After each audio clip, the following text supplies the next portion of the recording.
Hey guys, how we doing? Kenny B here. Quick video from Cities and Suburbs. Thank you to our friends at the I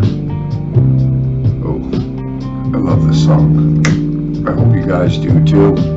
Welcome aboard. A quick video from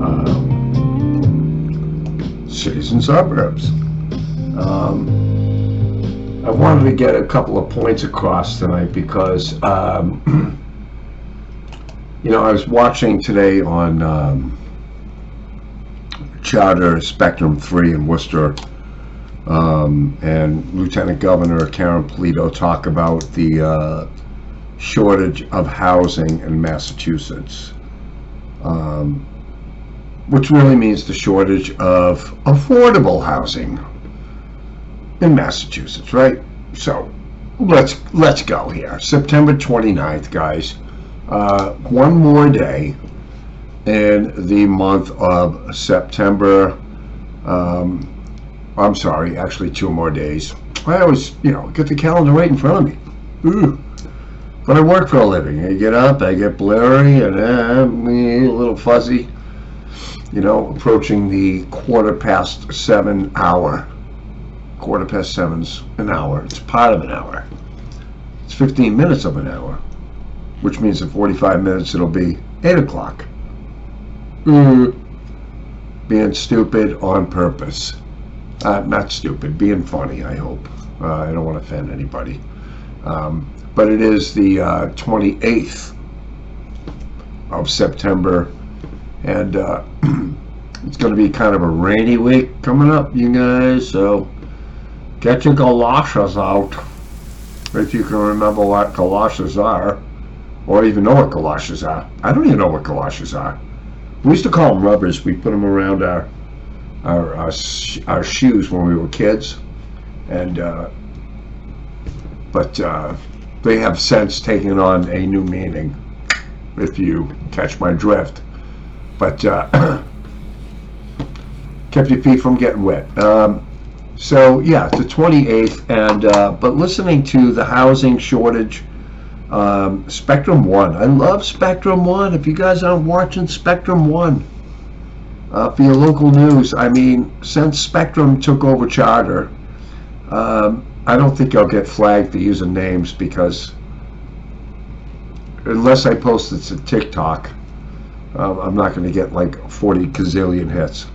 But which I won't. But to keep things live and local for you, for us. But yeah, the housing is when I hear the lack of housing, and City Manager Ed Augustus was saying that the buildings downtown, the Worcester Municipal Auditorium, the old courthouse has been turned into lofts. This was on the news tonight, and although I appreciate that, and we're turning those venues into some kind of use. I really, I'm sorry, I just really have a hard time turning the Worcester Municipal Auditorium, into housing. I mean, it wasn't built for that. It was an auditorium. And I understand it's gone away, the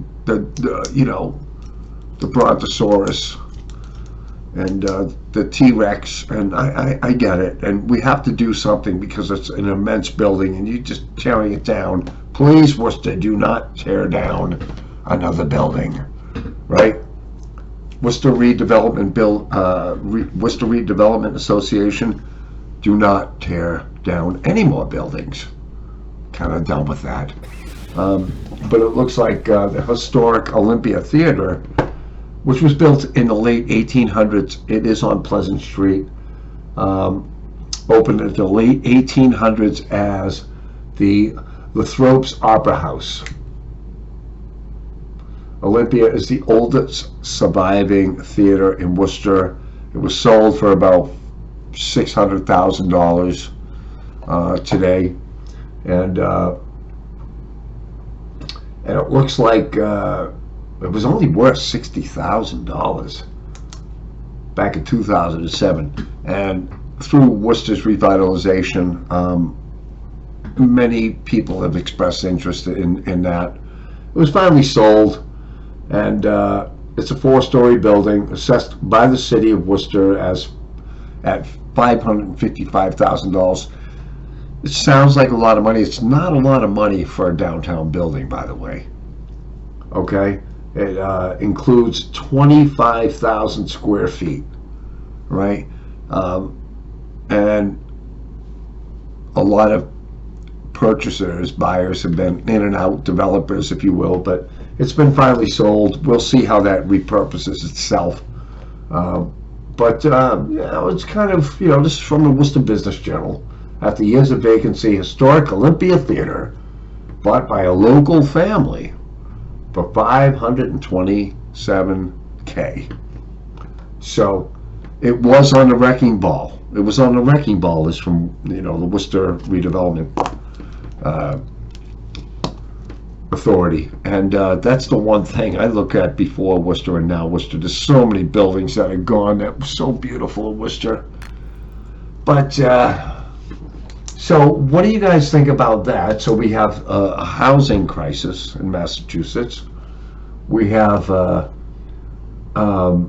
redevelopment going on, and interesting article in the Worcester Business Journal about the Day of the Dead, and Worcester's Latino businesses community aims to bring attention to the disparities laid bare by the pandemic. What they mean is that Latinos, who comprise 22% of Worcester's population, saw disproportionately higher rates of COVID-19.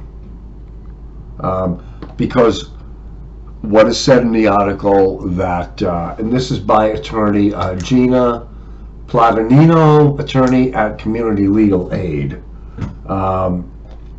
has said that basically the economic disparities between the Latino community, who is most likely to die from COVID. I get where this article is going.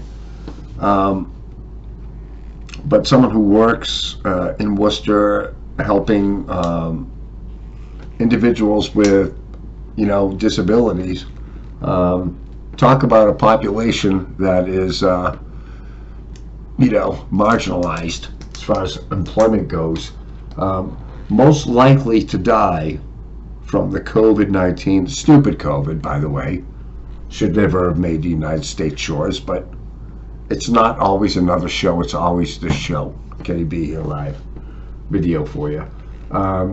It looks like most likely to die from COVID-19. It looks like the Hispanic populations, the black population, the Asian population, and then the white population. So it seems like there are disparities, obviously, in the Latino community. The Latino community are largely disproportionately represented in throughout America, not just Worcester, in Massachusetts, in entry-level jobs and hospitality, food service, whatever those jobs are. Well, I will say that the hotel, the motel, housekeeping, jobs, you can't work from home with those jobs. So, but also, what it doesn't say in the article that, a lot of the minority populations have not turned out to get a vaccine. It states in this article that, the Hispanic population did not have access to the COVID-19 vaccine, as in the white demographic and things. Perhaps. I'm going to go back and read that. But I have to say, I drive through a lot of the transitional neighborhoods every morning and every night going home. There are tents set up everywhere. Come get your shot, come get your shot, come get your shot. And people of those ethnicities, aren't showing up. So I just, when I hear all these things on the radios, conspiracy, they're doing experiments, so there's a middle ground here. I think this article in the Worcester Business Journal is fair, but doesn't have all the facts as I see them with my eyes on the ground.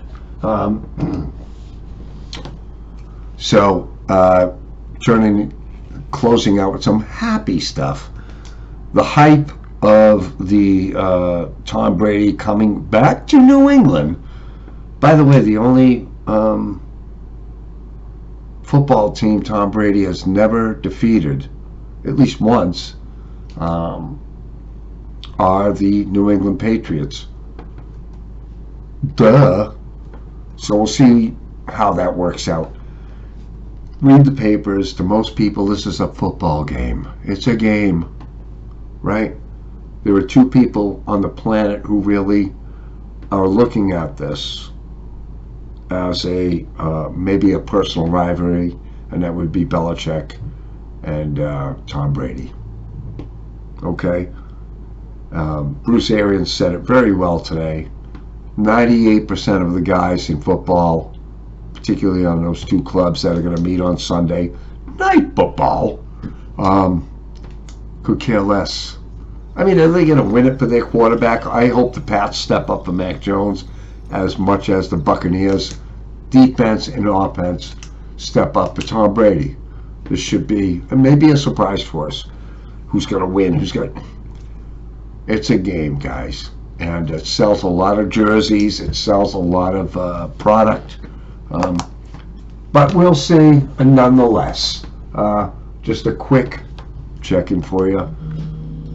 Comment below, and what do you guys think? All right. And yeah, we got a long way to go in Massachusetts. Equal housing, fair housing,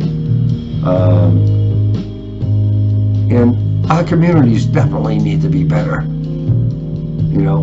People should be making equal dollars, whether you're white, black, Hispanic. Every opportunity should be open to everybody. That's what I think, anyway. Anyway, guys, take care. Kenny B here from Citizen Suburbs. Signing out. Take care.